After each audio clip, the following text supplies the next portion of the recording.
اعوذ باللہ من الشیطان الرجیم بسم اللہ الرحمن الرحیم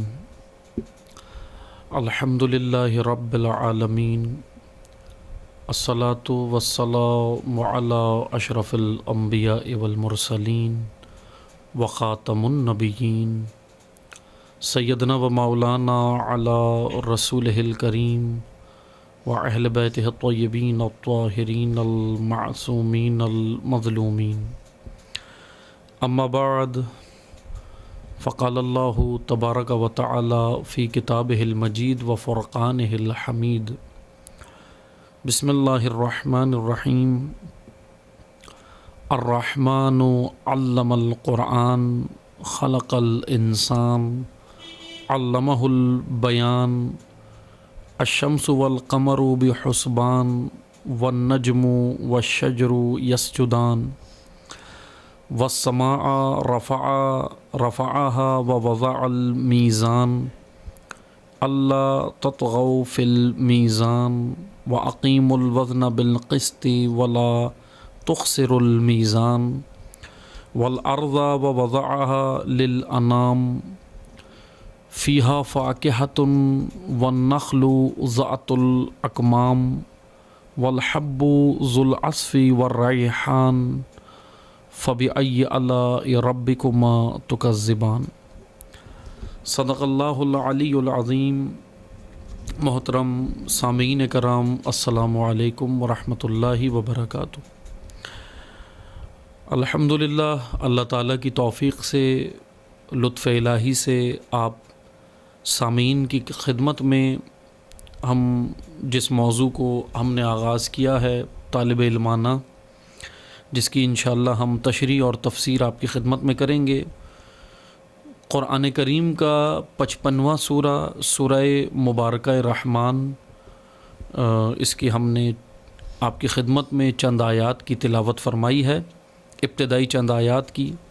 انشاءاللہ اسی سورے کی آپ کی خدمت میں تشریح اور تفسیر طالب علمانہ شروع کی ہے، جس کا ایک درس اور ایک لیکچر ہو چکا ہے۔ آج اس کی دوسری نشست ہے۔ اس توفیق پر ہم اللہ تعالیٰ کا شکر ادا کرتے ہیں۔ اس سے قبل کہ میں سورہ رحمان کی جن آیات کی تلاوت فرمائی اس کی جانب آؤں، ہم گزشتہ درس سے مربوط رہنے کے لیے میں صرف چند چیزیں آپ کی خدمت میں بیان کروں گا کہ سورہ رحمان قرآن مجید کا 55واں سورہ اور اس کی 78 آیات 78 آیات ہیں، اور ہم نے گزشتہ درس میں، گزشتہ نشست میں یہ بیان کیا تھا کہ سورہ رحمان کو مفسرین نے، علماء نے 5 حصوں میں تقسیم کیا ہے کہ اس کے 5 حصے ہیں۔ سمجھنے کے اعتبار سے ہمیں اس کو مطلب مختلف حصوں میں تقسیم کیا گیا ہے، اور وہ ہم نے 5 حصے آپ کی خدمت میں گزشتہ درس میں بیان کیے تھے۔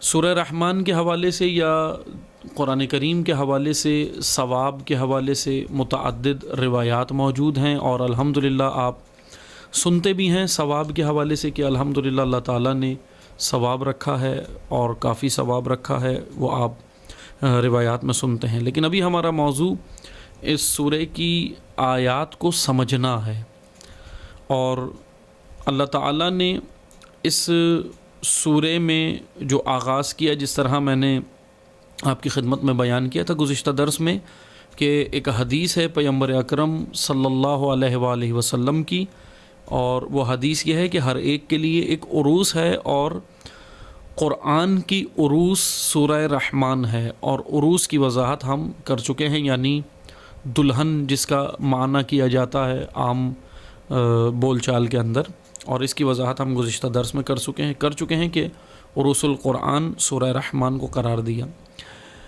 سورہ رحمان کی جانب ہم آتے ہیں انشاءاللہ، اور اللہ تعالیٰ کا فرمان ہے اس سورے میں، آغاز یہاں سے ہو رہا ہے کہ الرحمن، اللہ تعالیٰ کے اسم اعظم سے اس کا آغاز ہو رہا ہے، اور وہ صفت رحمان سے آغاز ہو رہا ہے، اور واقعاً یہ بڑی معنی خیز بات ہے کہ رحمان ایک ایسی صفت ہے اللہ تعالیٰ کی کہ جو مخلوق کے لیے استعمال نہیں کی جا سکتی۔ جیسے دیگر صفات ہیں، اللہ رحمان کے ساتھ رحیم بھی ہے، جیسے ہم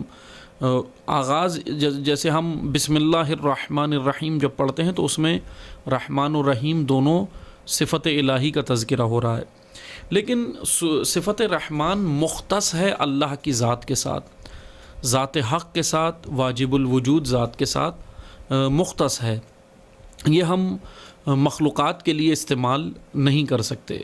جیسے رحیم کا لفظ ہم استعمال کرتے ہیں، صفت رحیمیت ہم مخلوق کے لیے بھی استعمال کر سکتے ہیں، لیکن بہرحال وہ بھی ایک الگ ایک موضوع ہے کہ ہم اس طرح اللہ کی تسبیح کریں، اس طرح اللہ کی حمد و ستائش کریں کہ اس کے اندر شرک کا شائبہ بھی موجود نہ ہو، شرک تو کجا شرک کا شائبہ بھی موجود نہ ہو۔ یعنی بعض اوقات انسان حمد الہی کر رہا ہوتا ہے، بعض اوقات انسان ثنائے پروردگار کر رہا ہوتا ہے اپنے تئیں، اپنے تحت، لیکن وہ سمجھ رہا ہوتا ہے کہ میں حمد باری تعالیٰ کر رہا ہوں، لیکن وہ حمد کے بجائے شرک کر رہا ہوتا ہے اس کے اندر، اور وہ غیر محسوس طریقے سے کر رہا ہوتا ہے، غیر دانستہ طور پہ کر رہا ہوتا ہے، معلوم نہیں ہوتا اس کو، وہ تو یہ سمجھ رہا ہوتا ہے کہ میں حمد باری تعالیٰ بجا لا رہا ہوں یا میں اللہ تعالیٰ کی حمد و ستائش بجا لا رہا ہوں، لیکن بعض اوقات وہ شرک کر رہا ہوتا ہے۔ جیسے اللہ تعالیٰ کی صفات کو منزہ کرنا ہے صفات مخلوق سے، یعنی ایسی تعریف اللہ تعالیٰ کی جو ہے وہ کی جائے، یا ایسی تعریف بیان کی جائے کہ جس میں مخلوق کی صفت شامل نہ ہو، یا مخلوق اللہ کی، یعنی میں اگر اس کو علمی اصطلاح میں کہوں تو ذات واجب الوجود جو اللہ کی ذات ہے، اس کی جو صفات ہیں وہ انسان کے اندر ہیں، انسان کے اندر عیاں ہو سکتی ہیں، انسان اس کا مظہر ہے، لیکن جب ہم ان صفات کو مخلوق سے اللہ کی جانب پلٹائیں گے، یعنی ممکن الوجود سے ذات واجب الوجود کی جانب جب ان صفات کو پلٹائیں تو اتنی منزہ طریقے سے ہو کہ جس کے اندر شرک نہ ہو، ایسی حمد کو واقعاً پھر حمد کہا گیا ہے جس کو اللہ تعالیٰ بھی قبول کرتا ہے۔ ہم آتے ہیں اس کی جانب کہ رحمان اللہ تعالیٰ کی صفت خاصہ ہے، مخصوص صفت ہے، مختص صفت ہے جو اللہ کے ساتھ ہے، یعنی رحیم اللہ کی صفت یا دیگر صفات الہیہ وہ سب کی سب رحمانیت کے اندر آتی ہیں، یعنی ایک یہ کہہ لیں کہ ایک مرکزی صفت اللہ تعالیٰ کی رحمان ہے کہ وہ ذات رحمان ہے۔ جیسے ہم قرآن کریم میں دیکھتے ہیں کہ پیغمبر اکرم صلی اللہ علیہ وآلہ وسلم جو اللہ تعالیٰ کی سب سے افضل ترین مخلوق ہیں کائنات میں، تو پیغمبر اکرم صلی اللہ علیہ وآلہ وسلم کے بارے میں بھی اللہ تعالیٰ اگر کوئی صفت قرآن میں بیان کرتا ہے تو کہیں پر ان کو رعوف بھی کہتا ہے اللہ، اور کہیں پر رحیم بھی کہتا ہے کہ پیغمبر تمہارے لیے رعوف بھی ہیں اور رحیم بھی ہیں، لیکن کہیں پر اللہ نے پیغمبر اکرم کے لیے رحمان کا لفظ استعمال نہیں کیا، کیونکہ رحمان مختص ہے واجب الوجود کے ساتھ، ممکن الوجود کے ساتھ رحمان مختص یا صفت رحمانیت ممکن الوجود میں آ نہیں سکتی، قاعدے سے ہٹ کر ہے، قاعدہ ہی الگ ہے۔ اور جیسا میں نے عرض کیا تھا کہ گزشتہ درس میں ہم نے عرض کیا تھا کہ یعنی مثلا لا محدود کے اندر سما نہیں سکتا، ممکن الوجود محدود ہے، ممکن الوجود محدود ہے، اور واجب الوجود لا محدود ہے، اس لیے لا واجب الوجود ممکن الوجود میں سما نہیں سکتا، بالکل محال ہے۔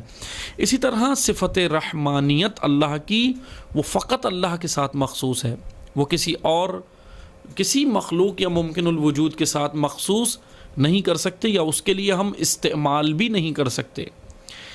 یہ اللہ تعالیٰ نے اس سورہ کا آغاز یہاں سے کیا ہے کہ الرحمن اللہ کی صفت خاصہ کا ذکر ہو رہا ہے۔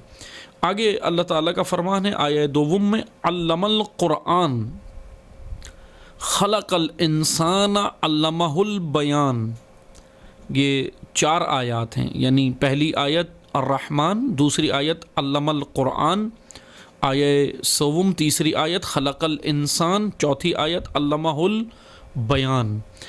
اللہ تعالیٰ کا فرمان ہے، الرحمن کے بعد اللہ تعالیٰ کہتا ہے کہ ہم نے علم القرآن، قرآن کا علم دیا، قرآن سکھایا، خلق الانسان، پھر آگے اگلی آیت میں اللہ تعالیٰ کہہ رہا ہے کہ ہم نے انسان کو خلق کیا، پیدا کیا، خلق کیا۔ پھر آگے آیت کہہ رہی ہے علمہ البیان، پھر ہم نے اس انسان کو بیان عطا کیا، بیان کرنا سکھایا، بیان عطا کیا۔ ہماری بحث اسی سورہ کے اندر ہے آج، انہی آیات کے اندر ہے آج انشاءاللہ، کہ اللہ تعالیٰ نے کہا علم القرآن، پھر کہا خلق الانسان۔ یعنی اگر ہم ترتیب دیکھیں، اگر قاعدہ دیکھیں تو ہونا تو یہ چاہیے تھا کہ پہلے ہوتا خلق الانسان، پھر ہوتا علم القرآن۔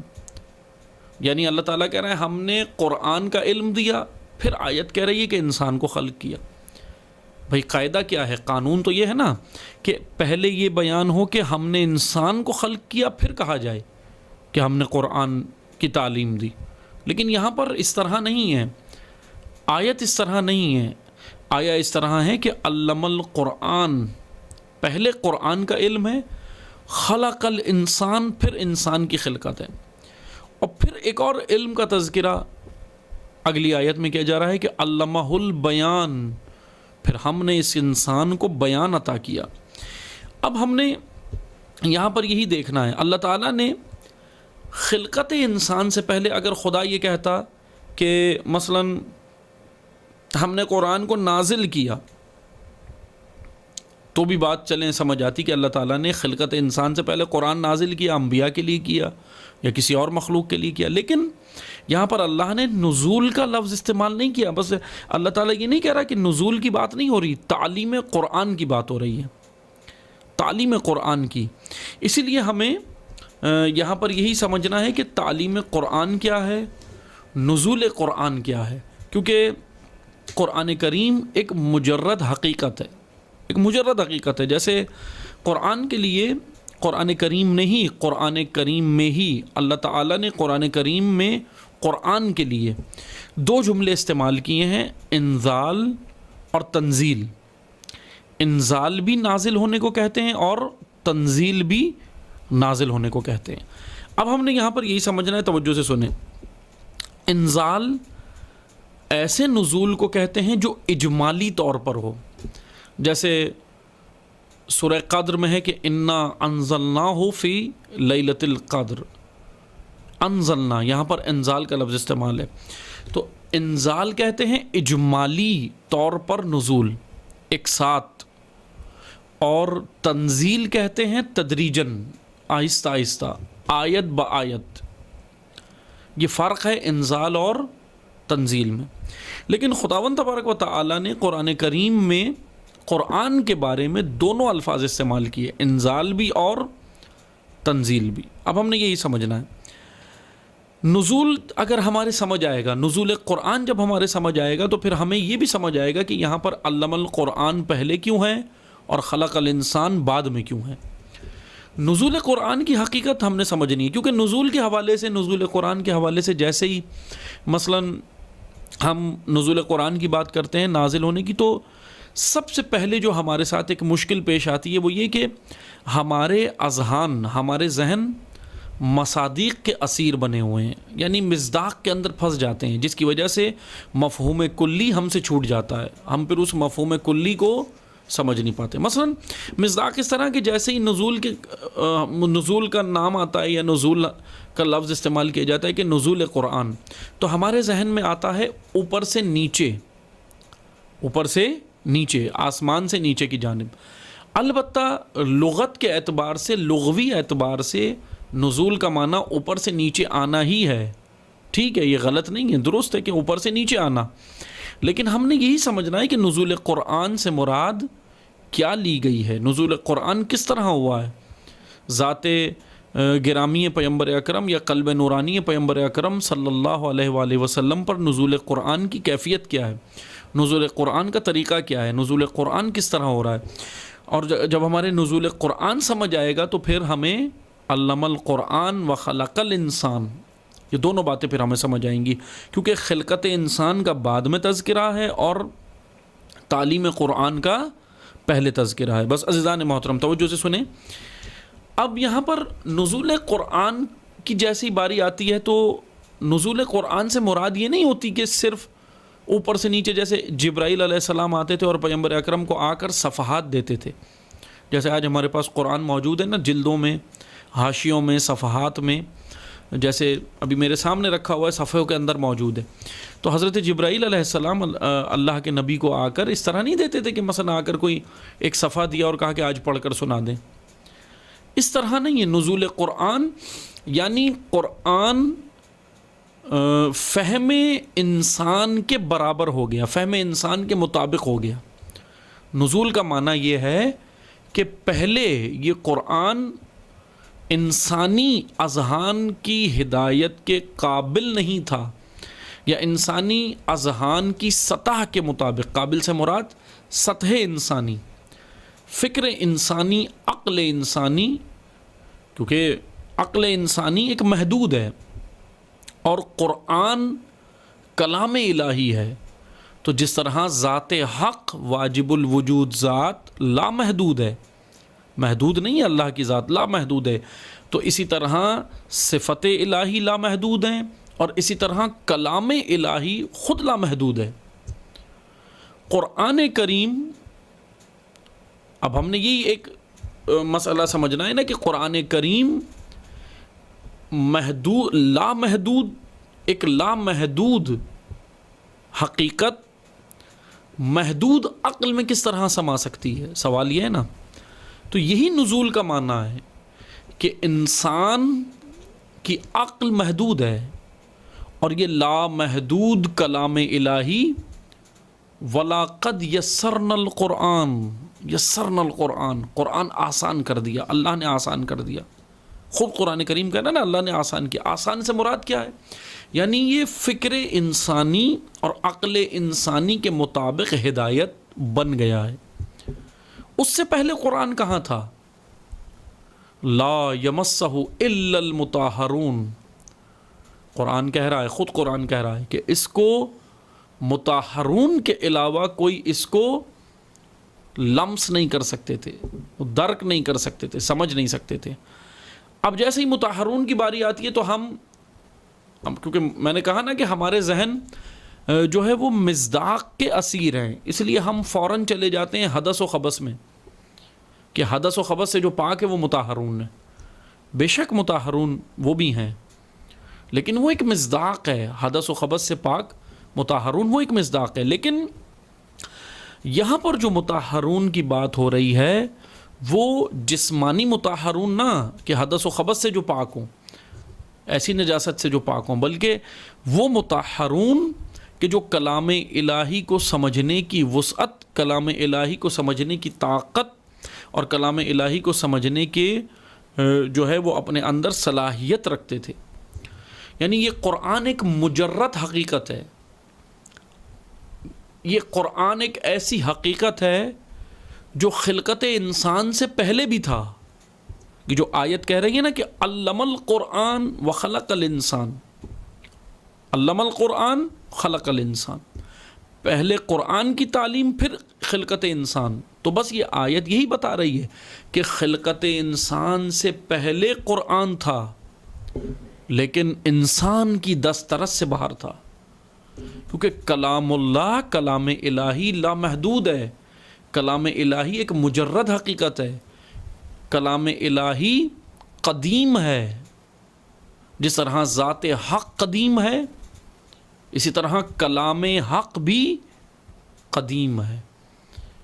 ایک بحث ہے نا، جیسے بعض لوگ بحث کرتے ہیں اس حوالے سے، جیسے متکلمین کے درمیان بھی علم کلام کے جو علماء ہیں، مفسرین ہیں یا متکلمین ہیں، ان کے درمیان بھی ایک بڑی بحث ہے نا کہ قرآن قدیم ہے یا حادث ہے، ایک بڑی بحث یہ چھڑی ہوئی ہے۔ بہرحال چلی آ رہی ہے زمانے سے۔ تو قرآن کی یہ آیت، سورہ رحمان کی ابتدائی دوسری آیت ہی یہ بتا رہی ہے کہ قرآن قدیم حقیقت ہے، ایک مجرد حقیقت ہے، نہ کہ حادث ہے، بلکہ ایک قدیم ہے، ذات حق جب قدیم ہے تو اس کا کلام بھی قدیم ہے۔ اب یہاں آئیے کہ اللہ تعالیٰ نے ہمیں یہی بتایا کہ خلقت انسان سے پہلے قرآن موجود ہے۔ ابھی انسان خلق بھی نہیں ہوا، ابھی انسان خلق نہیں ہوا، قرآن موجود ہے، لیکن وہ اس طرح موجود نہیں تھا جیسے ابھی ہمارے پاس لفظوں میں الفاظ کی صورت میں بات نہیں ہو رہی۔ جیسے ابھی ہے میں آپ کی خدمت میں پڑھ کے سنا رہا ہوں کہ الرحمن علم القرآن خلق الانسان علمہ البیان، یہ تو الفاظ لکھے ہوئے ہیں نا۔ قرآن اس طرح نہیں تھا پہلے، خلقت انسان سے پہلے اس طرح نہیں تھا جیسے الفاظ کی صورت میں، بلکہ اس کی ایک حقیقت، وہ ایک جدا حقیقت ہے، وہ ایک الگ حقیقت ہے۔ قرآن اس حالت میں نہیں، کسی اور حالت میں تھا، کیونکہ یہ ایک مجرد حقیقت ہے۔ پھر کیا ہوا؟ خلقت انسان۔ اب یہاں پر علم القرآن، کس کو قرآن کی تعلیم دی اللہ نے، یہ ہم نے دیکھنا ہے۔ یعنی نزول سے مراد یہ ہے کہ پیغمبر اکرم کے قلب نورانی پر قرآن، ایسا نہیں ہے کہ جبرائیل صفحات لا کے بتاتے تھے، بلکہ اللہ نے جب حضور نبی کریم صلی اللہ علیہ وآلہ وسلم کو اس دنیا میں بھیجا ظاہری طور پہ، تو حضور جب آئے ہیں تو ان کے قلب نورانی میں اللہ نے کیونکہ ان کی پیغمبر اکرم کو مبعوث کیا۔ مبعوث کہتے ہیں تیار کر کے بھیجنے کو، بغیر تیاری سے نہیں بھیجا۔ اللہ نے کسی نبی کو بغیر تیار کر کے نہیں بھیجا، تیاری سے پیغمبر اکرم کو مبعوث کیا اللہ نے۔ بعثت پیغمبر اکرم کا معنی کیا ہے؟ تیار شدہ۔ تو جب پیغمبر اکرم کی بعثت اللہ نے کی تو ان کے قلب نورانی میں اللہ نے قرآن رکھا۔ قلب نورانی سے مراد کیا ہے؟ اب قلب وہ ہمارے ذہن میں یہ دل نہ آئے جیسے ہمارا بدن کا دل ہے، وہ دل نہیں ہے، بلکہ قلب نورانی سے مراد یہ ہے کہ ذہن پیغمبر اکرم میں، عقل پیغمبر اکرم میں، در ادراک پیغمبر اکرم میں قرآن اللہ نے رکھا۔ اب یہ جو جبرائیل علیہ السلام آ کر پیغمبر اکرم کو کہہ رہے ہیں، وہ یہ نہیں کہہ رہے کہ صفحہ لے کر نہیں آ رہے کہ آج پہلا صفحہ پڑھ کے سنائیے، آج دوسرا صفحہ پڑھ کے سنائیے، بلکہ جبرائیل آ کر پیغمبر اکرم کو یہ کہہ رہے ہیں، حکم الہی یہ لا رہے ہیں کہ آپ کے قلب نورانی میں جو حقیقت ایک موجود ہے، آپ کی عقل، ذہن، آپ کی فکر، آپ کی ادراکات میں جو الہی کلام اللہ نے جس کو ثبت کیا ہے، ڈال دیا ہے، جو موجود ہے، آپ اس کو پڑھ کر آج اس میں سے یہ کلام، یہ آیت، یہ پڑھ کر امت کو سنا دیں۔ یہ ہے نزول، یعنی قرآن نازل ہوا۔ کس پہ نازل ہوا؟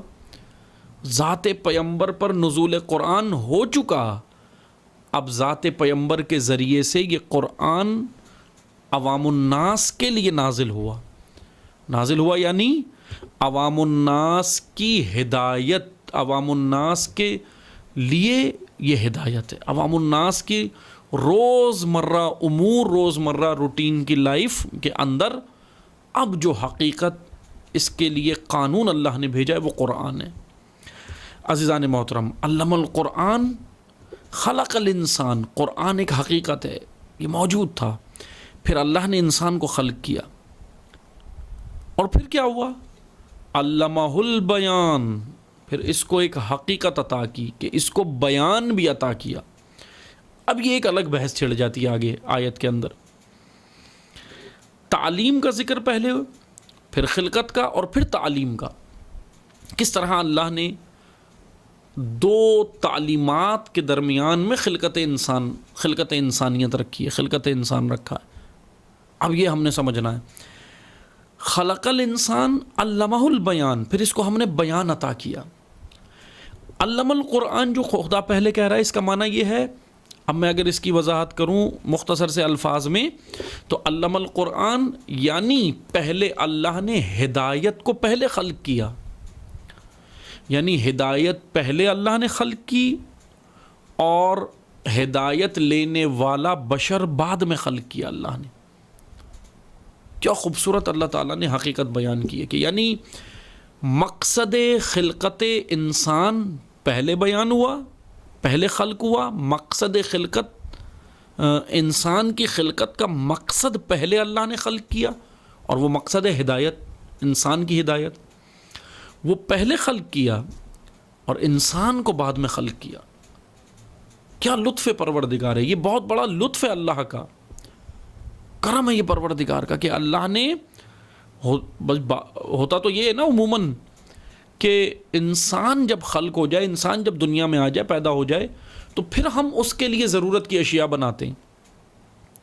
جیسے آپ نے دیکھا ہے نا، بچے کی ولادت ہوتی ہے، دنیا کے اندر آتا ہے، تو آپ پھر اس کے لیے انتظامات کرتے ہیں نا، اس کے کھانے پینے کا، اس کے پہننے کا، اس کے اوڑھنے بچھونے کا، یہ ساری چیزیں ہم کب شروع کرتے ہیں؟ اس کے دنیا میں متولد ہونے کے بعد۔ لیکن لطف الہی وہ اس سے بڑھ کر ہے۔ اللہ نے ہمارے لیے جو سب سے زیادہ وجود انسان کے لیے، جس کے بغیر وجود انسان قائم نہیں رہ سکتا، وہ ہے ہدایت۔ اللہ نے ہدایت پہلے خلق کی، انسان بعد میں خلق کیا۔ یہ جو آیت کہہ رہے ہیں نا کہ علم القرآن، یعنی تمہیں ہدایت، قرآن یعنی ہدایت، تمہارے لیے جو تعلیم ہدایت تھی قرآن کی صورت میں، وہ پہلے خدا خلق کر چکا تھا۔ خلق الانسان، پھر انسان کو خلق کیا۔ اور اب یہ لطف پروردگار کا کیا ہوا؟ اللہ تعالیٰ کا لطف کیا ہے سب سے بڑا؟ کہ پہلے ہدایت، پھر لطف پروردگار عالم کیا ہوا؟ خلقت انسان، پھر اس کے بعد ایک اور لطف، انسان ایک بہت ہی منفرد مخلوق، اس کو بیان بھی عطا کیا، علمہ البیان۔ اب ہم نے یہ سمجھنا ہے کہ بیان کیا ہے۔ بیان عام بول چال میں ہم کس کو کہتے ہیں؟ یہ جو میں آپ سے گفتگو کر رہا ہوں، بول رہا ہوں نا، میں اپنی بات کو پہنچا رہا ہوں آپ تک، یہ بیان۔ لغوی اعتبار سے بیان اسی کو کہا جاتا ہے کہ اپنے بولنے والا۔ جیسے علماء منطق کے اندر منطق کیا کہتی ہے؟ انسان کو حیوان ناطق، جو فلاسفہ اور اہل منطق اور فلسفی حضرات انسان کے لیے جملہ استعمال کرتے ہیں، وہ کہتے ہیں حیوان ناطق، یعنی ایک بولنے والا حیوان، انسان کے لیے جو علماء منطق استعمال کرتے ہیں۔ لیکن نطق کے معنی ہے کیا؟ یہاں پر ہم نے یہ سمجھنا ہے، خالی صرف بولنے والا۔ جیسے میں ابھی بول رہا ہوں، یہ بولنا کیسے ہے؟ مثلا اس بولنے کے پیچھے بھی بہت سارے جسم کے بہت سارے مراحل ہیں، پھیپڑے ہیں، پھیپڑوں کے اندر ہوا جاتی ہے، ہوا کے ذریعے سے پھر وہ سارا پروسیس اندر ہمارے بدن کے اندر ہے کہ کس طرح وہ نلیوں سے نالیوں سے ہوتی ہوئی آتی ہے، باہر آتی ہے، پھر وہ ہمارے نرخرے سے ٹکراتی ہے، نرخرے سے ٹکرا کر جو ہے وہ ہڈیاں بجتی ہیں ہمارے حلق کے اندر، اور پھر وہ ہڈیاں بجنے سے ایک صوت پیدا ہوتی ہے، اور اس صوت کے لیے زبان بھی چاہیے، اس صوت کے لیے پورا منہ میں، یہ جتنا منہ کے اندر جتنا جبڑا ہے یہ چاہیے، منہ چاہیے، پھر وہ جا کر وہ صوت اور آواز منہ سے نکلتی ہے جو ابھی آپ میرے منہ سے سن رہے ہیں۔ یہ ہے صوت، یہ ہے آواز۔ لیکن یہ پیدا کیسی ہوئی؟ یہ بدن کے اندر بہت سارے مراحل سے گزر کر پیدا ہوئی ہے۔ لیکن بیان کیا ہے؟ کیا اسی بولنے کی وجہ سے، اس صوت کی وجہ سے، اس آواز کی وجہ سے اہل منطق انسان کو حیوان ناطق کہتے ہیں؟ یہی نطق ہے؟ یہ نطق نہیں ہے، نطق کوئی اور چیز ہے۔ ورنہ اگر یہ صوت کی ہم بات کریں کہ جیسے میرے منہ سے ابھی صوت نکل رہی ہے، آواز نکل رہی ہے، صوت یعنی آواز، عربی زبان میں صوت کہتے ہیں آواز کو، جیسے ابھی آپ آواز سن رہے ہیں، صوت یعنی صوت کے ساتھ صوت، ابھی آپ صوت سن رہے ہیں، یہ صوت تو جانور کے اندر بھی ہے، جانور بھی آواز نکالتا ہے، پھر اس کو ناطق کیوں نہیں کہا گیا؟ تو ہم نے یہی سمجھنا ہے کہ صوت اور چیز ہے، آواز اور چیز ہے، بیان اور چیز ہے، نطق اور چیز ہے۔ یہاں یہ جو ہم بول رہے ہیں، معانی اور مفاہیم اور دیکھی ہوئی چیزوں کے درمیان میں رابطہ اور نسبت جو چیز برقرار رکھ رہی ہے وہ ہے بولنا۔ مثلا میرے ذہن میں معنی اور مفاہیم ہے، میں نے کوئی شے دیکھی ہے، میں نے مثلا یہ مائک دیکھا ہے، میں نے یہ ٹیبل دیکھی ہے، میں نے یہ کرسی دیکھی ہے، میں نے یہ کمرہ دیکھا ہے، فرض کریں اب میرے ذہن میں ہے کمرہ، میرے ذہن میں ہے مائک، میرے ذہن میں ہے کرسی اور ٹیبل، میرے ذہن میں ہے کتاب، لیکن اس کے اور دیکھی ہوئی چیزوں کے اور یہ بولنے کے درمیان میں کیا چیز نسبت برقرار کرتی ہے، کیا چیز نسبت برقرار کر رہی ہے؟ مثلا میں نے سمندر دیکھا، لیکن اب میرے ذہن کے اندر سمندر آ گیا، اب یہ جو میرے زبان سے سمندر نکل رہا ہے یہ آواز ہے، یہ صوت ہے، لیکن اس صوت کے پیچھے اور وہ جو ذہن میں سمندر تھا اور یہ جو آواز ہے، ان دونوں کے درمیان میں ایک رابطہ ہے، ایک رابطہ ہے۔ ذہن میں میرے سمندر تھا، آواز منہ سے صوت نکل کر بتا رہی ہے سمندر، لیکن ان دونوں کے درمیان میں ایک رابطہ ہے، اس رابطے کو استعداد کہتے ہیں، صلاحیت کہتے ہیں، اس صلاحیت کو علماء منطق نطق کہتے ہیں، اور اسی کو اللہ تعالیٰ نے قرآن کریم میں بیان کہا ہے۔ بیان یعنی اپنا ما فی الضمیر بیان کرنے والا، پہنچانے والا، ما فی الضمیر۔ یہ صلاحیت انسان حیوان میں نہیں ہے، یہ صلاحیت جانور میں نہیں ہے۔ جانور کے ذہن میں سمندر ہے، اس کی آواز کیا ہمیں بتا رہی ہے کہ وہ کیا کہہ رہا ہے کہ سمندر؟ نہیں بتا سکتی اس کی آواز، اس کی صوت نکل رہی ہے، لیکن وہ صوت کے پیچھے ذہن اور صوت، ذہن اور یعنی مفہوم اور آواز، ان دونوں کے درمیان میں جو رابطہ اور استعداد اور صلاحیت ہے، اسی صلاحیت کو بیان کہتے ہیں، اسی کو نطق کہتے ہیں علماء منطق۔ اللہ کا سب سے بڑا لطف کیا ہے انسان پر کہ اس نے انسان کو بولنے والا بنایا ہے، بولنے والا۔ کیسا بولنے والا؟ بولنے والا تو جانور بھی ہے، آوازیں نکالتا ہے، لیکن ایسا بولنے والا جس کے پاس بیان ہے، اپنے ما فی الضمیر کو سمجھانے کی صلاحیت ہے۔ یعنی میرے ذہن میں جو ما فی الضمیر ہے، میں دیکھ رہا ہوں کرسی مجھے نظر آ رہی ہے، میں دیکھ رہا ہوں درخت مجھے نظر آ رہے ہیں، میں دیکھ رہا ہوں کہکشانیں مجھے نظر آ رہی ہیں، میں دیکھ رہا ہوں زمین و آسمان مجھے نظر آ رہے ہیں، لیکن ان زمین و آسمان کو آواز کی صورت میں مجھے دوسرے انسان تک پہنچانا ہے، اور اس تک پہنچانے کے لیے مجھے ایک صلاحیت کی ضرورت ہے، اور اسی صلاحیت کو قرآن کریم نے بیان کہا ہے۔ یہ ہے لطف پروردگار۔ اللہ نے کیا عطا کیا؟ علم قرآن یعنی ہدایت، پھر خلقت انسان، اب انسان کی خلقت، اور پھر تیسرا مرحلہ علمہ البیان، اس انسان کو بیان بھی عطا کیا ہے، یعنی یہ اچھے طریقے سے اپنے ما فی الضمیر کو دوسرے تک پہنچا سکتا ہے۔ اب یہ بہت ہی اہم نقطہ ہے کہ ما فی الضمیر اگر نہ ہوتا انسان کے اندر پاس، اگر یہ بیان نہ ہوتا تو جانتے ہیں کیا ہوتا؟ ابھی ہمیں یہ بہت عام سی بات لگ رہی ہے نا کہ جی یہ کیا مطلب اپنا ما فی الضمیر سمجھانے کی یہ بات قرآن نے کیوں کر دی؟ ایسی بات عام لگ رہی ہے نا یہ بات، لیکن سوچیں، غور و فکر کریں کہ اگر یہ ما فی الضمیر نہ ہوتا، اگر یہ بیان نہ ہوتا، اگر انسان حیوان ناطق نہ ہوتا، نطق نہ ہوتا، اس کے پاس نطق نہ ہوتا، تو جانتے ہیں کیا ہوتا؟ تہذیب انسانیت، تمدن انسانیت برقرار نہیں رہ سکتی تھی۔ کس طرح ہم ایک دوسرے سے بول چال کرتے، کس طرح ہم اپنی بات کو دوسرے تک ڈیلیور کرتے، پہنچاتے، کس طرح کرتے؟ آپ نے دیکھا ہے نا، جانوروں کی زندگی دیکھی ہے، جانور رہتے ہیں، زندگی گزارتے ہیں، بالکل پھر انسان اور حیوان میں کوئی فرق ہی نہ رہتا۔ انسان بھی اسی طرح پھر جانور کی طرح رہتا، زندگی گزارتا، سب کچھ کرتا، بچے پیدا کرتا، چارہ چگتا، کھانا کھاتا، سب کچھ کرتا، لیکن اپنے ما فی الضمیر کو پہنچانے کی صلاحیت نہ ہوتی اس میں۔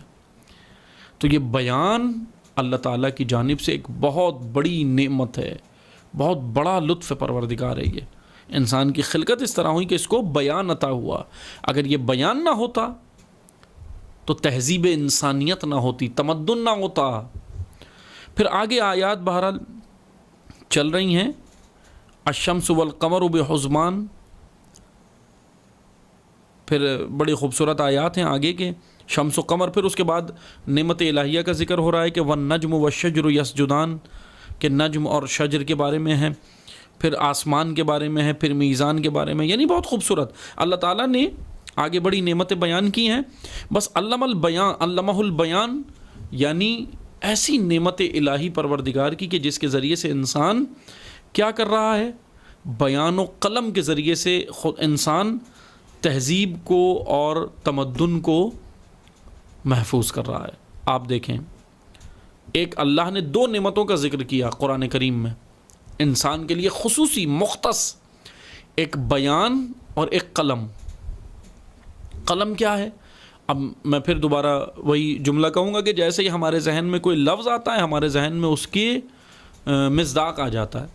اب جیسے ہی میں قلم کہوں گا آپ کے ذہن میں وہی قلم آ جائے گا جس سے آپ لکھتے ہیں. پین، ابھی سب کے ذہن میں یہ آئے گا نا، پین، بال پین، انک پین، پینسل، یہ آ جائے گی ذہن میں کہ اس کو قلم کہتے ہیں. یہ قلم مفہوم کلی نہیں ہے، یہ قلم کا مصداق ہے. یہ بھی ایک طرح قلم ہے کیونکہ اس سے بھی آپ بہت ساری چیزیں محفوظ کر رہے ہیں، لکھ رہے ہیں. آج کے عصر میں، ہمارے عصر میں، آج ہم جس عصر میں ہیں تو اس میں ہمیں کوئی چیز لکھنے کے لیے، محفوظ کرنے کے لیے کیا کرنا پڑے گا؟ اسی قلم کا سہارا لینا پڑے گا. پین سے لکھنا ہے، پینسل سے لکھنا ہے، یہ قلم ہی ہے. لیکن وہ جو قلم، اب ہم پچھلے ادوار پہ جائیں، کیا پچھلے ادوار میں آج سے مثلاً 1000 سال پہلے کیا یہ قلم تھا؟ یہ پین تھے آپ کے پاس؟ مثلاً یہ جو آپ پینسل استعمال کرتے ہیں، ڈالر کے پین استعمال کرتے ہیں، بال پین استعمال کرتے ہیں، انک پین استعمال کرتے ہیں، کیا 1000 سال پہلے یہ بال پین تھے، انک پین تھے؟ نہیں تھے. لیکن قلم تھا، قلم تھا. قلم کے یہ مصادیق ہیں، یہ مصادیق قلم ہے. یعنی کس طرح تھا قلم؟ قلم یعنی محفوظ کرنے کی صلاحیت، بیان یعنی پہنچانے کی صلاحیت، قلم محفوظ کرنے کی صلاحیت کو کہتے ہیں. انسان میں یہ دونوں صلاحیتیں اللہ نے رکھی ہیں کہ وہ اپنے معاف ضمیر کو پہنچا بھی سکتا ہے اچھے طریقے سے، بیان بھی کر سکتا ہے اور محفوظ بھی کر سکتا ہے. آپ نے دیکھا نا ہم تک یہ روایات پہنچی ہیں، آج سے 1000 سال پرانی روایات، آج سے 1400 سال پرانی. مثلا ائمہ معصومین علیہ السلام نے یہ فرمایا، پیغمبر اکرم صلی اللہ علیہ وسلم نے یہ فرمایا، احادیث کی کتب موجود ہیں، فقہ کی کتب موجود ہیں، کتنی ساری کتب موجود ہیں. اب یہ آج اگر ہمیں صفحوں کی صورت میں نظر آتی ہیں، جلدوں کی صورت میں نظر آتی ہیں، حاشیوں کی صورت میں نظر آتی ہیں، اور آج ہم اس کو پین سے، جو ہمارے پاس ہے پین یا پینسل جو بھی، ہم اس سے جب اتارتے ہیں تو آج ہم اس طریقے سے اس کو دیکھ رہے ہیں. لیکن جب یہ جمع ہوئیں گزشتہ ادوار میں، یہ جو روایات جب جمع ہوتی تھیں تو کیا اس طرح صفحات تھے یا اس طرح پین تھے؟ نہ، ان کے محفوظ کرنے کا طریقہ اور تھا. بعض لوگ جانوروں کی کھالوں کے اوپر لکھتے تھے، اس کو محفوظ کرتے تھے، بعض کسی لکڑیوں کے اوپر لکھ کر محفوظ کرتے تھے. اب وہ لکھنے کے لیے ظاہر سی بات ہے پین سے تو نہیں لکھا جاتا، جانور کی کھال کے اوپر اور لکڑیوں کے اوپر مختلف طریقوں سے جو ہے وہ انسان جو ہے وہ اس اپنے بیان کو اور انسان اس کلام کو محفوظ کرتا تھا. تو یہ دونوں صلاحیتیں اللہ تعالیٰ نے انسان میں رکھی ہیں. ایک اس کو بیان بھی عطا کیا، اور قرآن میں ایک اور جگہ پر قلم کا بھی ذکر ہوا کہ قلم بھی عطا کیا اور بیان بھی عطا کیا. کہ انشاءاللہ یہ لطائف پروردگار ہیں کہ اللہ تعالیٰ کی کتنی خوبصورت نعمت ہے کہ اس نے ہمیں پہلے ہمیں ہماری خلقت سے پہلے ہدایت ہمارے لیے خلق فرما دی، ہادیوں کا انتظام کر دیا، ہدایت مقصد پہلے خلق کر دیا، پھر ہمیں اس دنیا میں بھیجا تاکہ ہم یہ نہ کہہ سکیں کہ پروردگارہ تو نے دنیا میں بھیج دیا، مجھے تو معلوم ہی نہیں تھا میں کیسے زندگی گزارتا، مجھے تو پتہ ہی نہیں تھا کہ میں کس کے پیچھے جاتا، اس لیے بس مجھے جو نظر آیا میں ویسے چل دیا. اس لیے اللہ نے ہم سے یہ سارے جواز چھین لیے. ہم یہ نہیں کہہ سکتے کہ میں دنیا میں آیا مجھے پتہ نہیں تھا کہ کیسے چلنا ہے، کیا کرنا ہے. خدا نے ہادی پہلے بھیجے، خدا نے ہدایت پہلے خلق کر دی، خدا نے مقصد خلقت انسان پہلے خلق کر دیا، انسان کو بعد میں خلق کیا. اور وہ ہدایت علم القرآن، قرآن کریم ہے. آج یہ قرآن موجود ہے، ایک مجرد حقیقت ہے، قدیم ہے، کلام اللہ ہے، لامحدود کلام ہے، کلام الہی ہے. اس کی جانب ہم آئیں اس کی جانب رغبت کریں. قرآن ہماری زندگیوں کو سنوار سکتا ہے. فقط ایک یہ کتاب ہے دنیا میں. یہ میں جذباتی بات نہیں کر رہا، ایک دعوے سے کہہ رہا ہوں، حقیقت ہے کہ ایک ہی کتاب ہے کائنات کے اندر جو انسان کو سنوار کر انسانیت کے سانچے میں ڈھالتی ہے، اور وہ ہے کلام اللہ، اللہ کا کلام، قرآن کریم.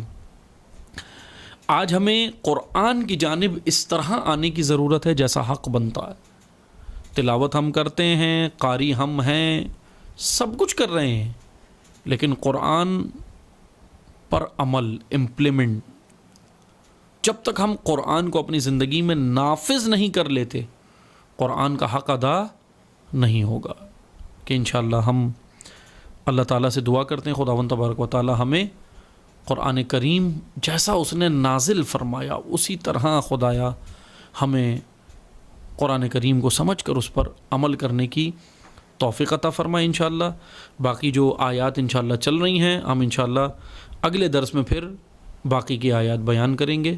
والسلام علیکم ورحمۃ اللہ وبرکاتہ.